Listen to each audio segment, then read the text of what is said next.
Zelaian, denak berdin korrika egiten dute. Epaileak ez du begiratzen nor duen ile luzeagoa, zapatila arrosak edo urdinak dituen. Baina hala ere, emakumeek beti partida bat gehiago jolasten dute. Ikusezitasunarena, gutxiespenarena eta isiltasunarena. Zergaitik ez dira emakumezkoen partidak telebistan ikusten? Zergaitik jasotzen dute haiek gizonek baino soldata txikiagoa, entrenamendu berdinak eginda? Zergaitik zalantzan jartzen da haien indarra, ausardia edo lidergoa? Feminismoa ez da grina falta sortzen, baizik eta aukera falta eta injustiziaren aurrean altxatzen den indarra da. Ez da talentu falta, ez da grina eskasa, aukera faltaz ari gara. Aulkietan eserita daudenek askotan ez dute ikusten zelaira ateratzeko borrokatu behar dena.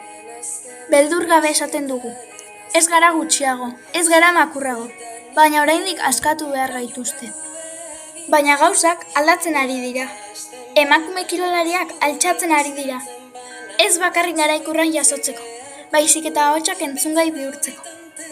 Gure ondoren datozen belaunaldi berriek oztoporik gabeko kirol mundu bat merezi dutelako baizik.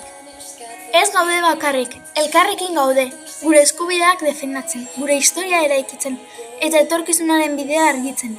Ez da nahikoa berdintasunez hitz egitea, berdintasunean jokatu behar da, eta guztion esku dago markagailua berdintzea.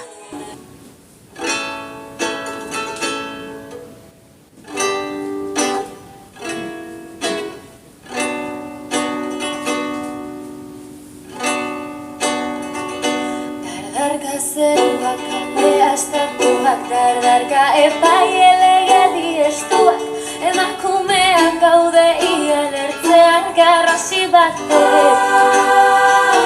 egan irtetzean.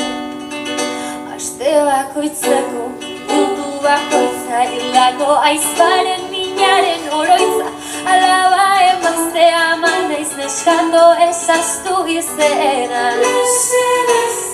Zirelako grebara joaten genkiden gatik, asida oiuka plantatzea gatik, denontzat eredu zaretenen gatik, mundua irotzen duzuen gatik, beldurrak usatuz kantuan jotake, badazer eskatu aldarrikatua, zamaurratu arte biztirik da aske behingoz jausila.